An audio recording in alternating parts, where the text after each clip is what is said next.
Namo Buddhaya, Pak. Namo Buddhaya. Berbicara terkait pertumbuhan kerukunan dalam hidup harmonis dalam kehidupan individu, bermasyarakat, berbangsa, dan bernegara melalui ajaran Buddha. Nah, telah hadir bersama saya Bapak Kapul Praptiono, seorang dosen dan pemerhati pendidikan Buddhis. Selamat datang, Bapak. Selamat datang, ya, terima kasih. Bapak, kita hidup di masyarakat yang sangat beragam. Betul. Bisa dijelaskan apa sebenarnya makna kerukunan dan hidup harmonis menurut pandangan Buddha? Oke, suatu pertanyaan yang luar biasa sekali. Ini kita berbicara terkait dengan kerukunan ya, apalagi di bangsa Indonesia ini merupakan suatu bangsa yang sangat majemuk dengan berbagai ragam budaya yang ada di Indonesia. Nah, ketika kita berbicara terkait dengan kerukunan dan juga harmoni di dalam ajaran Buddha ini, berarti bahwa kita ini hidup selaras. Artinya bahwa hidup ini tanpa kebencian dan juga tanpa kekerasan. Nah, di dalam Dhammapada, Buddha mengajarkan bahwa kebencian ini tidak akan berakhir dengan kebencian. Artinya ketika sesuatu kebencian kita akan balas dengan kebencian, maka tidak akan berakhir. Maka dari itu kita harus balas dengan cinta kasih melalui praktik Brahma Wihara, yaitu metta ataupun cinta kasih. Cinta kasih di sini adalah cinta kasih yang universal dan juga karuna atau welas kasih, mudita atau simpati, dan juga ikut berbahagia atas kebahagiaan dari orang lain, dan juga UPK yaitu keseimbangan batin. Nah, kita diajak untuk membangun hubungan yang damai baik di tingkat individu maupun sosial, supaya apa? Bahwa kehidupan ini bisa rukun dan juga harmoni di dalam menjalani kehidupan bermasyarakat. Nah, seperti itu Mbak ya, terkait dengan kerukunan dan juga harmoni. Oh, berarti harmoni bukan hanya tujuan sosial ya, Pak, tetapi juga bagian dari latihan batin ya, Pak? Betul sekali. Di dalam Buddhisme, perubahan sosial dan juga harus berawal dari perubahan diri kita. Sebelum kita merubah ke yang lebih luas, ke yang individu yang lain, kita harus berawal dari perubahan diri kita dulu. Nah, kita harus memancarkan kedamaian di dalam lingkungan supaya nanti harmoni itu bisa terrealisasi dalam kehidupan bermasyarakat. Baik, Pak. Kita mulai dari hal yang mendasar terlebih dahulu. Dalam konteks Buddhisme, Betul. apa sebenarnya makna kerukunan dan hidup harmonis itu, Pak? Oke, baik. Di dalam ajaran Buddha, kerukunan dan juga harmoni ini merupakan satu pondasi kehidupan, bahwa untuk membawa kebahagiaan dan juga kemajuan bersama. Seperti Buddha sendiri bersabda di dalam Dhammapada ayat 5, bahwa kebencian tidak akan berakhir dengan kebencian, tetapi hanya dengan cinta kasih kebencian itu akan berakhir. Artinya bahwa kedamaian tidak bisa dicapai melalui konflik, melainkan melalui kesadaran batin dan juga welas asih yang mendorong hubungan saling menghormati dan juga penuh pengertian. Nah, harmoni juga bermakna keselarasan antara pikiran dan juga ucapan serta tindakan individu dengan nilai moral serta dengan lingkungan sosialnya.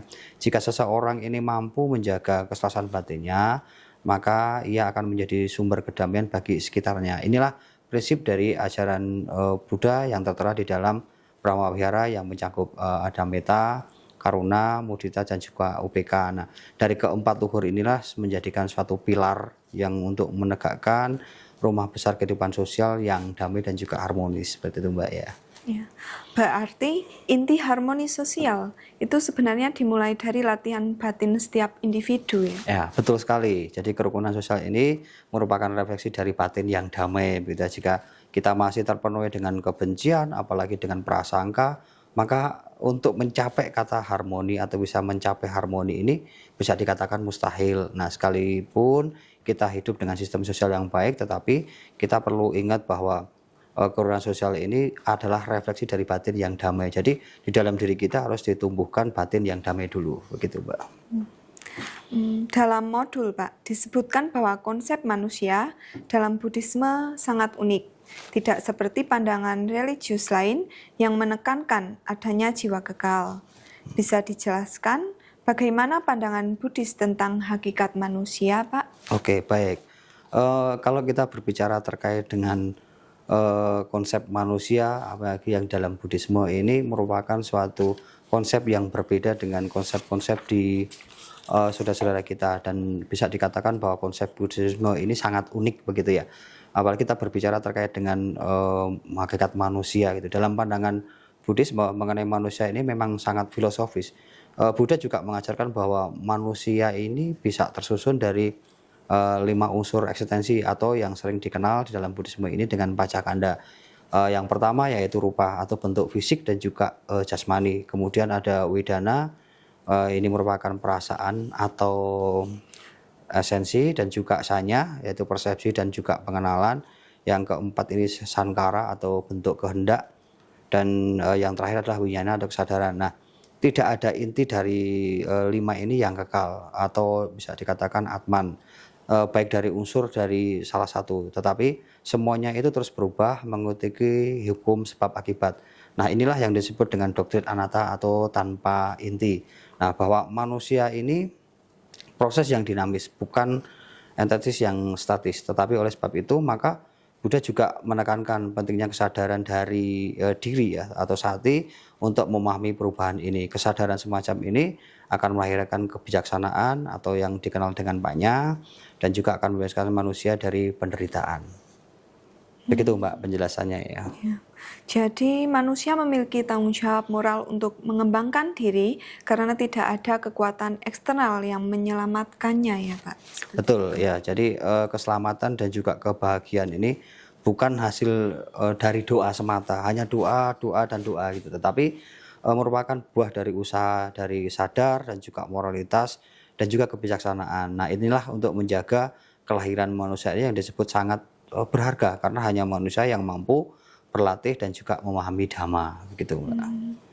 Pak, bisa dijelaskan Pak bagaimana posisi umat Buddha sebagai makhluk sosial dalam konteks kehidupan masyarakat majemuk di Indonesia Pak? Waduh, ini suatu pertanyaan yang menarik sekali ya terkait dengan berbicara bahwa manusia ini makhluk sosial gitu. Apalagi di dalam Buddhisme juga diajarkan untuk bagaimana kita ini menjalani sebagai makhluk sosial gitu. Nah, di ajaran Buddha untuk hidup dengan kesadaran yang sosial yang tinggi, kita saling tergantung satu sama lain, dan juga tindakan kita ini mempengaruhi orang lain, karena umat Buddha diharapkan dengan menerapkan nilai-nilai seperti kasih sayang, kemudian toleransi dan juga pengendalian diri ini misalnya melalui kegiatan sosial gitu ya, kemudian pelestarian lingkungan ataupun dialog antar agama. Nah, sikap-sikap seperti inilah, sikap-sikap cinta kasih atau metta dan juga belas kasih atau karuna ini harus menjadi dasar ya untuk menghadapi perbedaan, terutama perbedaan yang ada di negara kita di Indonesia ini, supaya apa? Supaya tercipta masyarakat yang damai dan juga rukun, karena dengan dasar cinta kasih dan juga kasih sayang ini akan mendasari bahwa nantinya bisa terjalin, bisa tercipta masyarakat yang damai dan juga rukun, begitu Mbak. Apakah ini berarti praktik spiritual juga harus diwujudkan Pak dalam tindakan sosial? Oh ya, di dalam Buddhisme latihan batin ini tidak bisa dipisahkan dengan praktik sosial ya. Misalnya praktik dana atau praktik memberikan sesuatu ke orang lain, ke pihak lain, ini merupakan bentuk latihan dasar yang menumbuhkan kepedulian dan juga akan mengikis egoisme. Nah, dengan memberi kita akan menciptakan karma baik, sekaligus kita juga akan memperkuat ikatan sosial begitu ya. Jadi merupakan dasar, dan juga dana ini suatu hal yang sangat baik gitu ya untuk dipraktikkan, supaya nanti dengan praktik dana ini tentunya akan menumbuhkan kepedulian dan juga egoisme yang ada dalam diri kita ini akan menjadi terkikis gitu ya Mbak. Wah, menarik sekali ya Pak. Ya. Lalu bagaimana Pak refleksi diri dan meditasi dapat berperan dalam membangun harmoni sosial? Baik, terkait dengan refleksi diri, kita memahami merupakan akar konflik ya.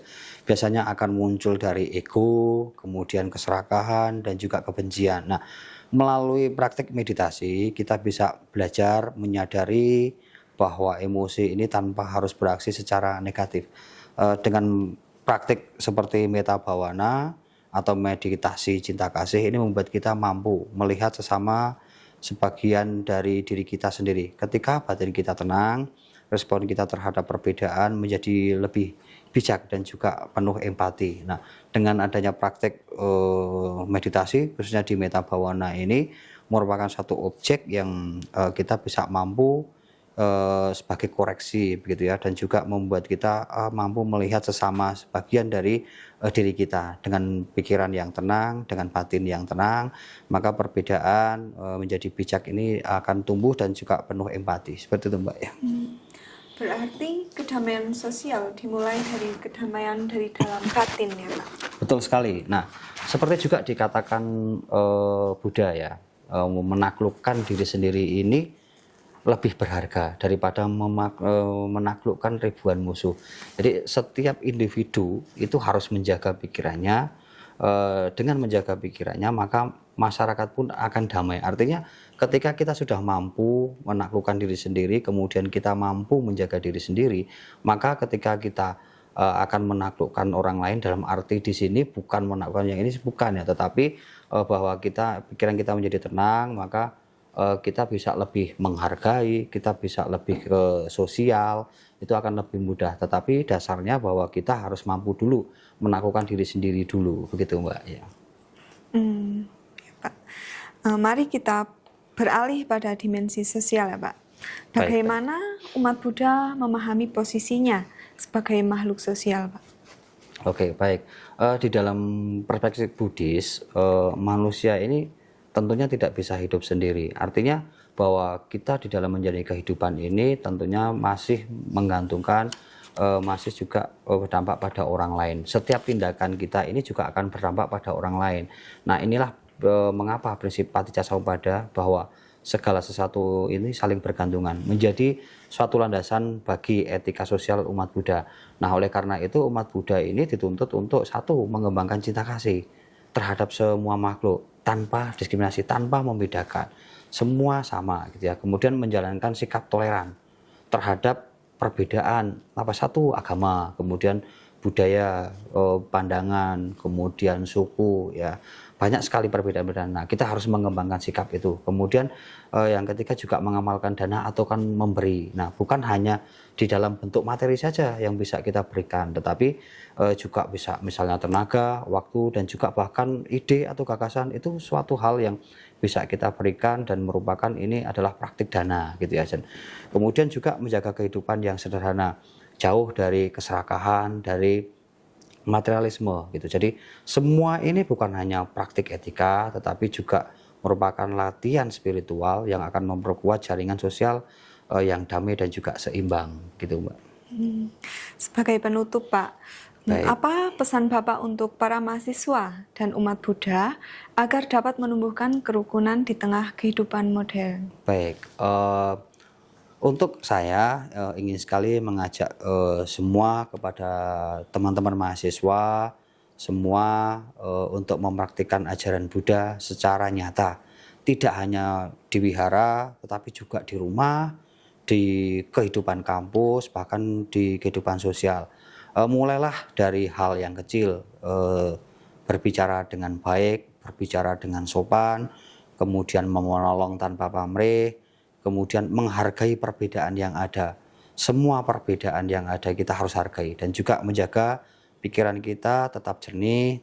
Dengan demikian kita bisa menjadi sumber kedamaian, bukan sumber konflik ya, tetapi merupakan sebagai sumber kedamaian gitu. Makanya saya tekankan ya, beberapa kali saya ucapkan sumber kedamaian bukan sumber konflik, karena kedamaianlah yang kita inginkan, kedamaianlah yang kita cita-citakan, bahwasanya bahwa dalam kehidupan bermasyarakat, berbangsa dan juga bernegara ini kita harus hidup damai, hidup rukun, ya toleran, sehingga kehidupan yang sejahtera dan damai ini akan terwujud. Mungkin itu Mbak yang bisa saya sampaikan dan pesan terakhir dari saya.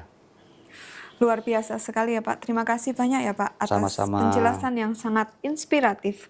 Semoga pembahasan ini menambah pemahaman kita tentang pentingnya menumbuhkan kerukunan dan hidup harmonis melalui ajaran Buddha. Sadu, Sadu, sadu, sadu. Namo Buddhaya. Namo Buddhaya.